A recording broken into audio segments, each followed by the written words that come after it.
Tobacco Road Sports Radio.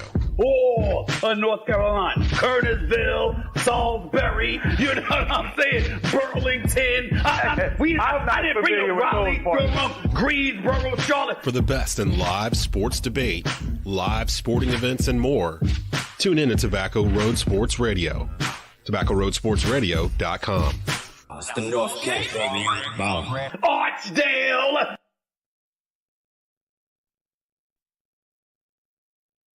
The Fellowship of Christian Athletes is proud to recognize student athletes in the Triad. This week, the FCA Student Athlete of the Week is East Forsyth volleyball player Molly Muse. Molly is a senior volleyball player for head coach Don Conrad at East Forsyth High School in Kernersville. Molly is also in National Honor Society, Crosby Scholars, and Senior Deans. Molly was named a Student of the Year during her junior year at East during the 2022-23 school year. After high school, Molly plans to attend college and earn a degree in business with a minor in marketing. When asked why FCA was important to her, Molly replied, "It creates a family community around school and allows me to talk to others about their faith and bring them closer to God." We salute East Forsyth's Molly Muse, our FCA High School Student Athlete of the Week.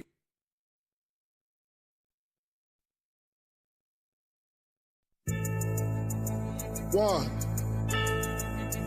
2. Check me out right here, yo. They came to our house, baby. We got a bad day from out the last year. They came to our house. Hold on a second, because this isn't Titans Talk tonight. I'm Desmond Johnson. I'm guest hosting in place of JP Mundy, who is out on business. I guess he's on a business trip or business assignment or whatever it is. So instead, what we decided to do tonight is have a little fun with Coach Wallace, and we'll be doing instead the Desmond Johnson Show. You can hear it every Tuesday, Wednesday, and Friday on youtube.com/at Tobacco Road Sports Radio, and you can hear it throughout the week on WTOB. Let's go ahead and go and start that. Live with Desmond Johnson, son, the live is one. Represent NC to the fullest. Yeah, welcome to the Carolinas. Everywhere you go, the sky is Carolina blue, the finest. Live action, feedback, the city need that. I've been number one, no cap. Here's the recap. Adrenaline is my addiction. I'm about to relapse. Step on the turf if you want and get your weed whack. I'm going harder than a martyr on the slaughter end. It's the heart of man, that's a rap like a cardigan. I'm breaking records, it's 4th and inches, I count the seconds. The over-under's my roar of thunder, my secret weapon. Yeah, the game is to be told. I don't break, I break modes. Follow me on Tobacco Road.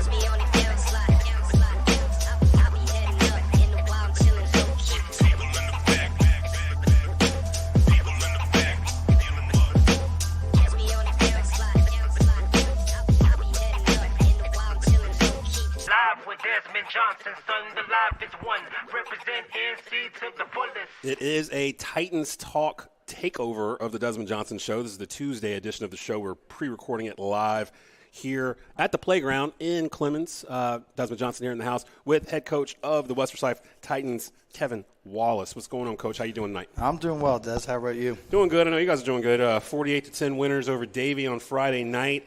We're going to jump into that game and just kind of looking around the Triad and the state. A lot of things affecting you guys here in the next 3 or 4 weeks as we get into the nitty-gritty, I guess, of the regular season. Let's start off with Friday. 48-10 winners against Davie County, one of your top rivals. Give me the top 2 things that stood out to you about your team on Friday as you were coaching them to victory in the Village. First, defensively, started a little slow, but once our kids kind of locked back in, we were very good defensively after that. I think we just, it's a rivalry game. It means a lot. It's a traditional rivalry game of West Forsyth, so it's a little bit different. So the kids are a little jacked up and all that, and homecoming and all that. So you have a lot of distractions. So you had homecoming Friday, and you mentioned Davie. Would you say Davie top 2, top 3 rival-wise in terms of with West? Would you say was Davie's one of those who cross the river, that kind of thing? The older alumni, it is the rivalry. Right. Now our kids these days, it's big with Reagan, just because they kind of all grew up together and Reagan split off. But, the Battle of the River, right across the river, that was the original rivalry. So there's a lot of tradition there. You see a lot of guys an alumni from before Reagan was built, that are all about it, and you're talking to them, and just after the game, congratulations. Like there's people that come up to you and we never beat Davie my whole time I was there, blah blah, stuff like that. So it matters, and it matters a lot. But going back to the beginning, our defense really took over. once they calmed down, and then we made some big plays. We had some big runs, some explosive runs, some big throws. Riley hit some deep balls, made some great plays. Darrell Page, Hunter Cruz, down the line, and C.J. Blevins really had some big runs. So offensively, it was more about explosive plays, and defensively, it was like getting back to work once we calmed down after the first 2 drives. And we're going to get to senior quarterback Riley Horton. He'll be joining us here in just a bit on the back half of this special Titans Talk Takeover of the Desmond Johnson Show. JP Monday out on business. He'll be back next Monday hosting Titans Talk in its regular time. Let's go the opposite way. Give me the top 2 things you walked away from thinking that the Titans needed to work more on improving going forward out of that game with Davey. We got to capitalize on plays when we have them. We can't be waiting on stuff, but we just got to capitalize on it, and we got to keep our composure. We can't let the things we can't control affect our play, and for the first half we did. Even on me, I told the team at half the same thing. I got to calm down and let that stuff go, and once we came out in the second half, we were a lot better. So keeping temperatures at a mid, not a boiling. Yes. So now your senior quarterback, Riley Horton, he threw for 197 yards and 3 touchdowns on Friday. Talk about what it's meant for him to transfer in and this season take the starting quarterback and the leadership role, as most quarterbacks are, on their team. What is having Riley in that huddle meant for that offense in particular? Because I know how you like your offenses run, but just the general overall makeup of the team, what has it meant for Riley coming in, transferring in? He's a really positive kid out there, and each week there's been more. Like, it's just – you see him take a next step with everything, with reads, run, understanding the run game a little bit more, understanding the deep pass game a little bit more, demanding more from players, leadership role. So each week he's taking another step, and we're just glad that it keeps going up and see if we can continue going that for as long as we can. I'm glad you mentioned the run game. I was looking over your stats for the run game on Friday night. So your junior running back, C.J. Blevins, he ran for 166 yards on 13 carries. That's a 12.7 yards per carry average. Yep. Riley had 81 yards on 8 carries for 10.1 yards per carry. He had 356 yards rushing total. What do you think is making that run game click right now for Wes? We've kind of – at this point, we've kind of honed in on the 2 run concepts that are really good for us, and then we just try to formation, find the best ways to exploit them that our kids are running well. I can't say they're the same ones last year or the ones before. Like, each year it's a little bit different. You find out what they can do best. And our kids are starting to get a hang of it. I mean, it doesn't hurt to have 4 kids up front that I think are going to be FCS players or FBS players. That doesn't hurt, yeah. And there's a lot of confidence in them. There's a lot of games played, I mean, you look at PJ's going on probably close to 30 games right now, if not a little bit more. AJ, our left guard, is going on 20-plus games. Our center's, about 4 or 5 right now, but then our right guard, Jalen's played over 30 games. And then our Keith Foster, our right tackle, has been in over – he's close to about 20 games right now also. So that continuity. Yes. Yeah. And they've been together, and they're starting to, and they can call each other out on stuff. Hey, make this check, boom, boom, boom. Someone on that line has the answer. So I've known you for a while now, Coach Wallace, and I know you like to throw the ball.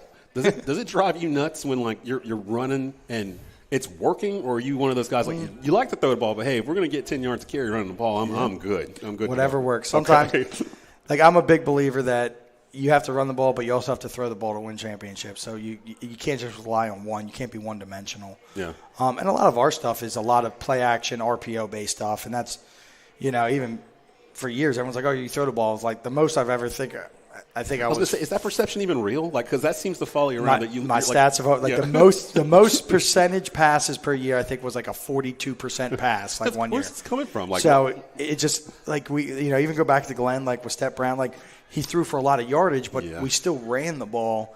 I mean, even my last year at Northwestern, we had a 1,700-yard running back.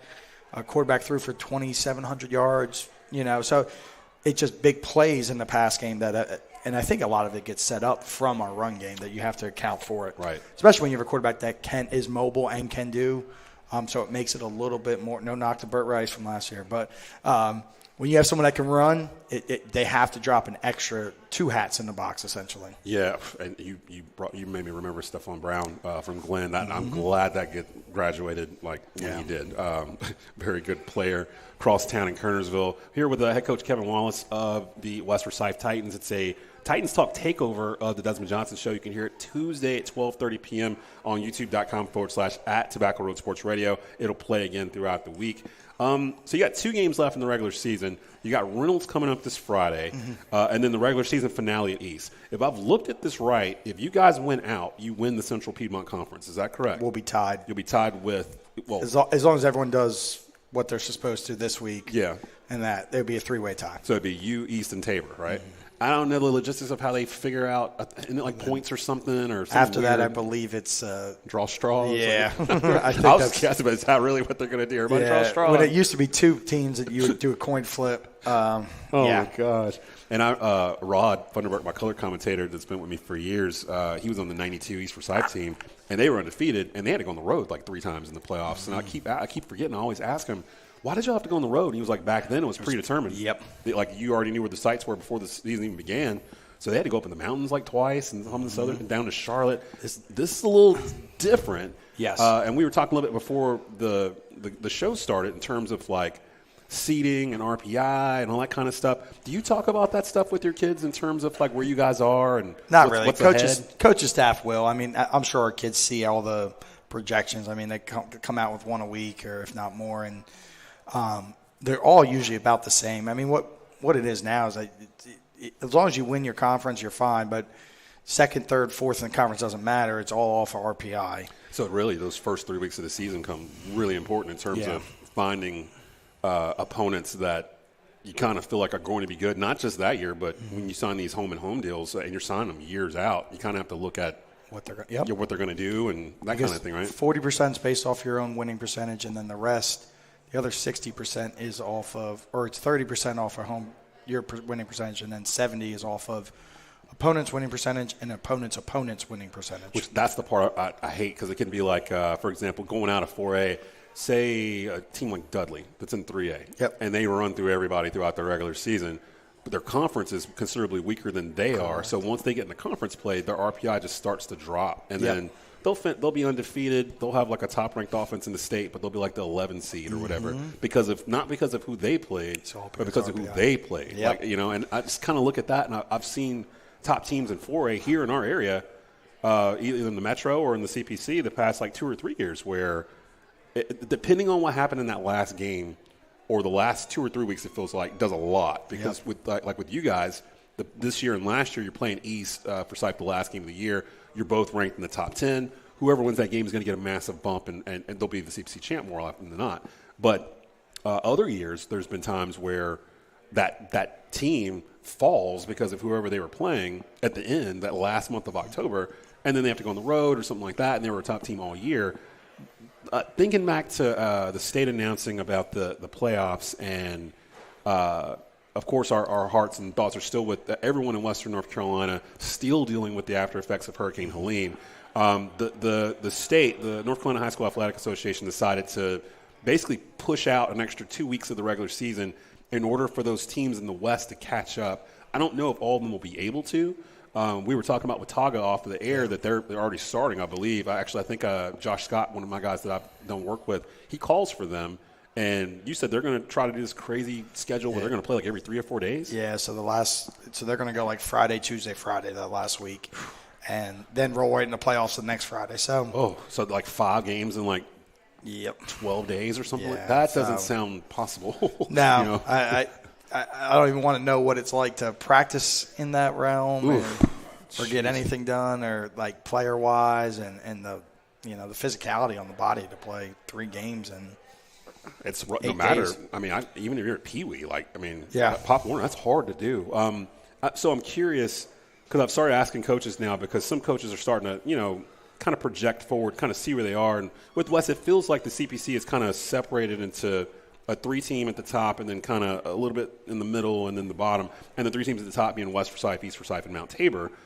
What are you planning on doing in those 2 weeks when you guys are going to be sitting? Because regardless if you win the conference or not, it looks like everyone's going to be basically on pause for 2 weeks while the West gets a chance to catch up. Well, it'll kind of be the 1 week, and then we'll go into playoffs. Yeah, so you'll have the week of the playoffs to kind of. So what I've been thinking, we'll probably just treat it as like a normal bye week.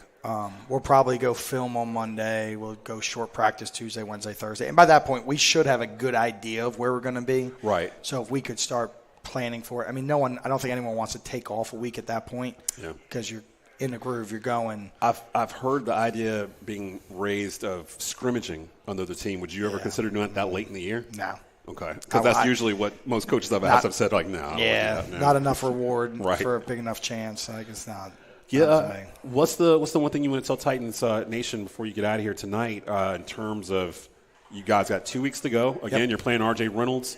And that's a feisty team. I saw him Friday myself. Don't let the final score fool you. They fought to the very end. Joe Davidiak, the new head coach there, who was all of, 23 or however old he is. But he. All right, so don't take this because now, like, I recruited Joe when I was at Greensboro College. So I've known him since he was in high school. So, like, that just kind of makes me feel a little bit older. And I joke with him all the time. I'm like, so you say you graduated and went straight into coaching high school football. I'm like 4 years ago or whatever.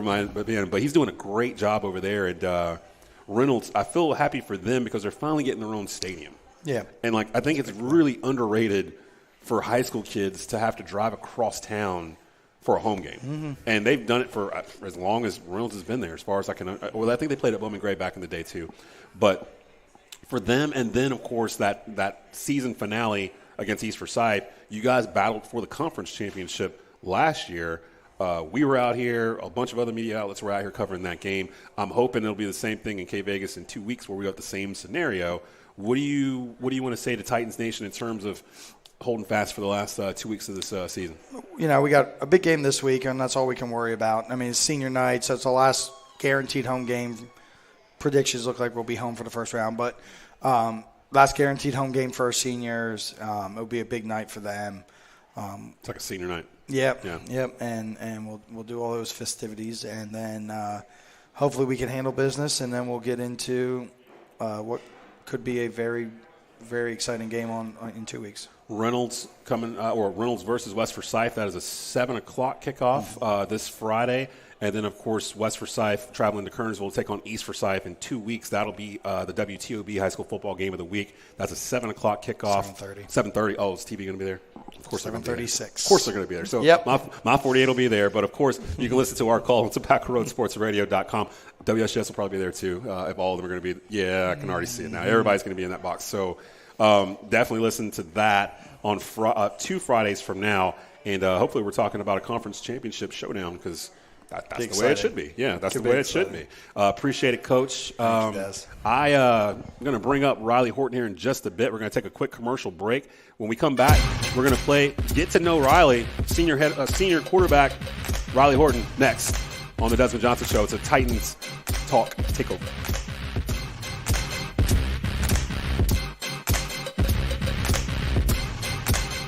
Tobacco Road Sports Radio, your home for Triad Sports. Whether you like it or don't like it, sit down and look at it because it's the best going today. Woo! TobaccoRoadSportsRadio.com. Find your next car at Auto Store of North Carolina in Walkertown. Their goal is to make car shopping and car buying experience fast, friendly, and easy. They have helped hundreds of customers get behind the wheel of a newer, reliable, quality used car, and they can help you too. Stop by and speak with one of their sales professionals today and drive away with your new car. The Auto Store of North Carolina, 4964 Reedsville Road in Walkertown. Give them a call at 336-595-8550 and view the current inventory of vehicles at autostoreofnc.com. For the best high school football games in the Triad every Friday. Can't touch this. Live sports talk on everything from ACC to Bowman Gray. Can't touch this. The most extensive Carolina Panthers coverage in the Triad. Can't touch this. Plus your exclusive home for Charlotte Hornets from the Triad. Break it down. Add in your Triad home for North Carolina A&T Athletics, and you've got Tobacco Road Sports Radio, your home for Triad Sports. 1-on-1 down the sideline. Warren caught the ball. 10-5. He's in. Touchdown, Aggies. Hey, Panther fans. Right now on the SiriusXM app, hear the most in-depth Carolina Panthers coverage anywhere with Believe in Carolina Panthers, part of the Believe podcast network on SiriusXM. Hear from me, Desmond Johnson, and my co-host, Skylar Callahan from Sports Illustrated, and Panther great Jonathan Stewart as we break down the Panthers before and after every game through the NFL season. Your team, your podcast. Search BLEAV in Carolina Panthers on the SiriusXM app, Pandora, Stitcher, or wherever you get your podcasts. Do you believe?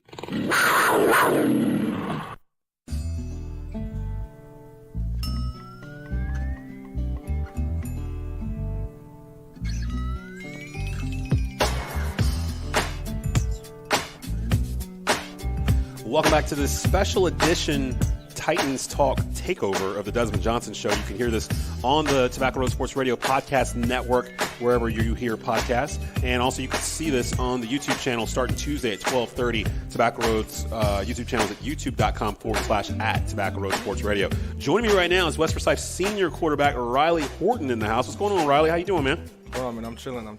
So I was talking to you a little bit before we got on. I do things a little bit differently than what JP does it. His is a little bit more loosey-goosey, and he likes to have fun with the crowd and everything else. I wanted to get to know you better. I was telling Coach Wallace I used to do a show called The Pit Stop where I would interview NASCAR drivers.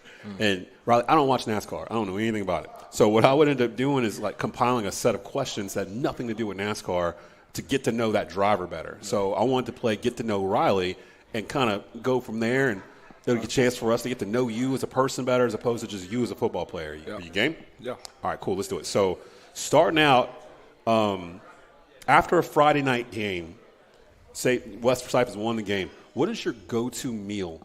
Like, what's your favorite victory meal after a win?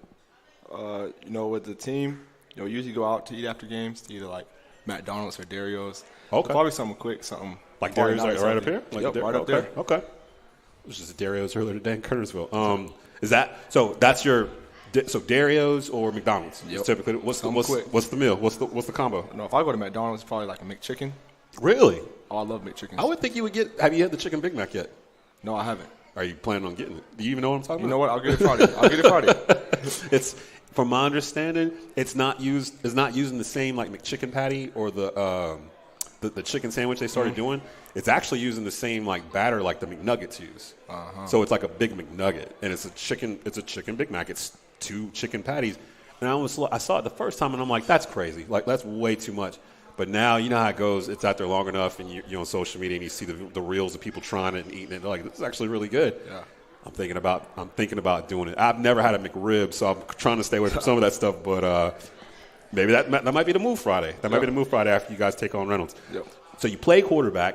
Who is your favorite quarterback of all time and why?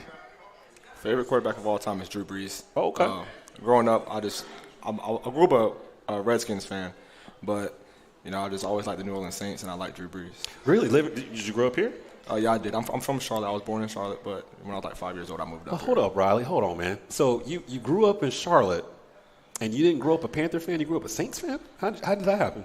Well, I really didn't have a team. It was just Drew. Like I just watched Drew all the time. So you kind of you followed the player. Yeah. I'm like that with LeBron. Like whatever team he ends up on, I'm a Heat fan. I'm a Cavs fan. I'm this and that. I'm wilding because I'm trying to think of when you were a kid in Charlotte. That was probably when the Panthers were actually good, right? Oh, yeah, it was that one year with Cam Newton. I was a big Cam Newton fan that year, but I don't know what it was. It was just always Drew Brees for me. I mean, I can't hate it. Drew Brees was an all-time great, so I can't hate that at all. We're playing Get to Know Riley. It's senior quarterback Riley Horton here from West Forsyth. Old school or new school music?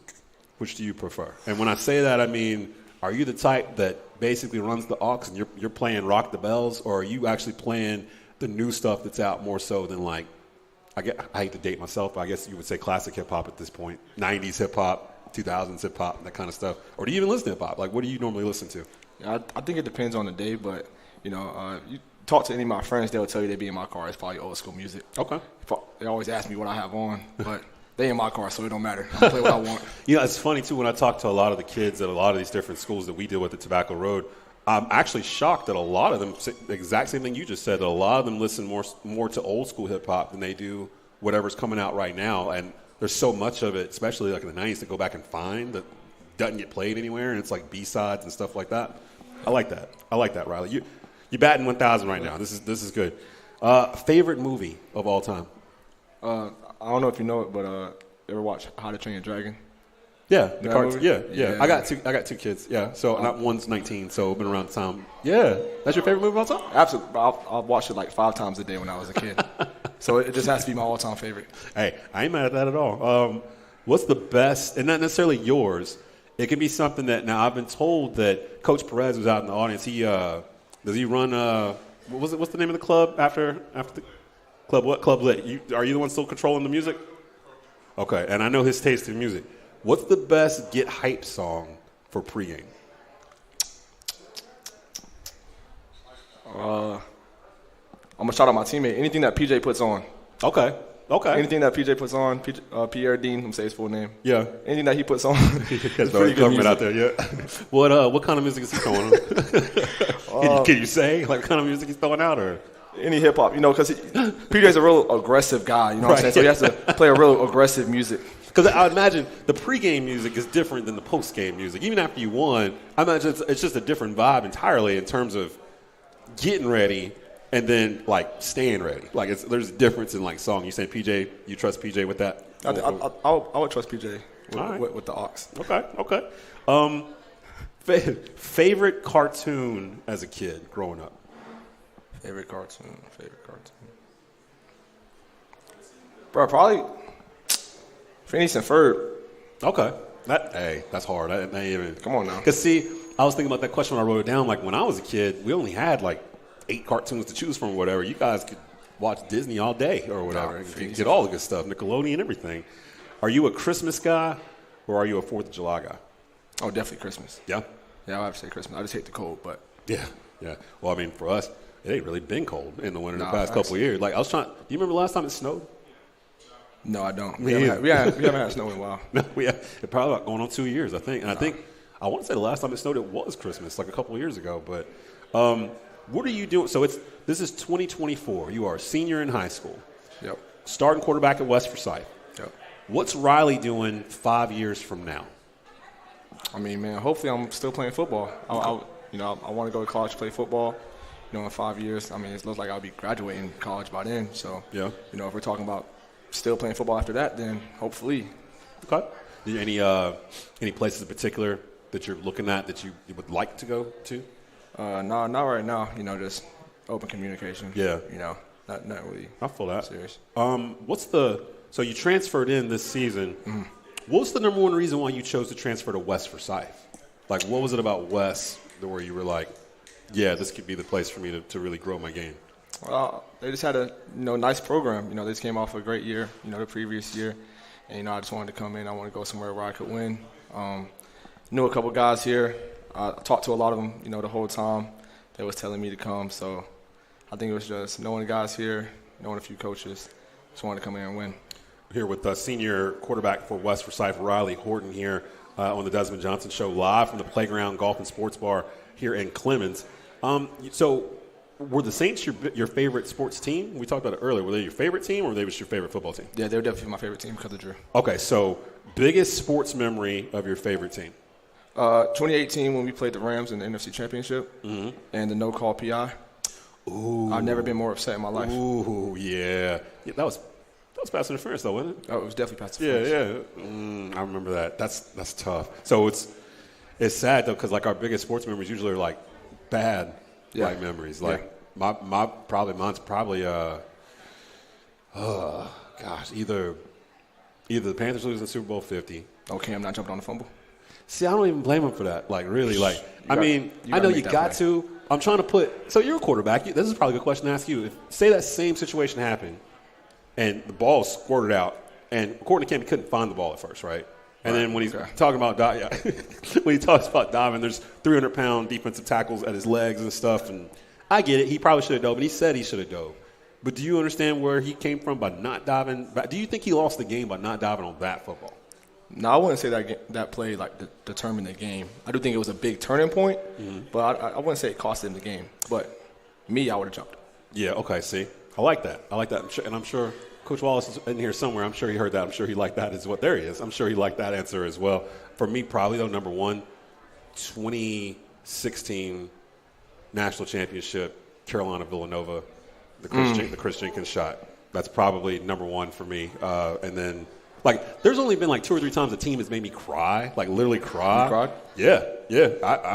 I grew up a Carolina fan. Like the emotional roller coaster of that, and for like Marcus Page had just hit a double clutch 3-pointer like half a second before. Like he would have, it was like the Jordan shot. Like he would have gone on history, and then for them to come down and do that at the very end, like my heart just sank. So like between that and then I ain't gonna lie, the next year the Luke May shot to beat Kentucky. Oh, Kentucky, that made me cry. Final Four. I'm a baby when it comes to Carolina like that.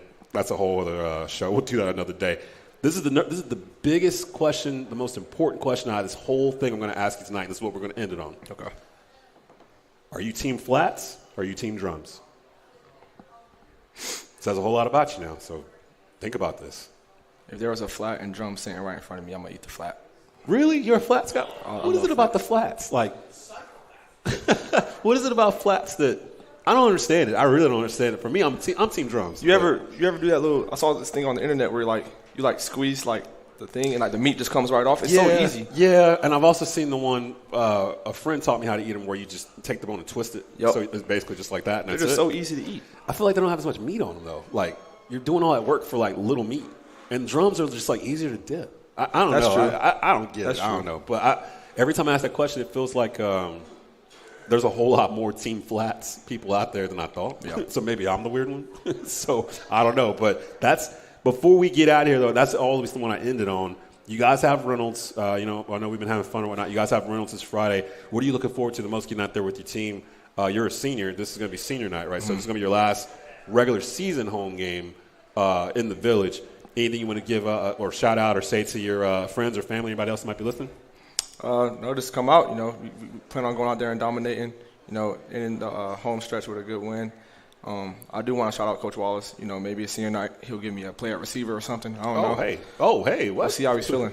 Okay, all right. So we'll see how Coach Wallace is feeling. So that's going to be Reynolds versus West Forsyth this Friday, 7 p.m. kickoff here in the Village. It's going to be senior night, so definitely come out and check that out. And then again, the next week, you guys travel to K-Vegas to take on East Forsyth, but don't look ahead past this Reynolds team. Again, I just saw Reynolds Friday night. They're very young, but they're a very feisty group of kids. Mm-hmm. They're learning. They're building brick by brick. So they're going to give you. They're going to stand. They're not going to quit like the whole game. They're really well coached. So definitely good luck to you, Riley, especially going forward. Of course, I'm going to see you before the season's over. I feel like you guys have an opportunity to play deep into November. So just keep your head up. Continue being a leader for these kids, and just stay positive and keep doing what you're doing. Yes, sir. Appreciate you. So that's going to be it for us for this Monday edition of Titans Talk. Well, the takeover, I should say, the Desmond Johnson Show. We'll be back next week. JP Monday will be back in this normal chair hosting this show live from the Playground Golf and Sports Bar here in Clemmons, North Carolina. We'll be back next week.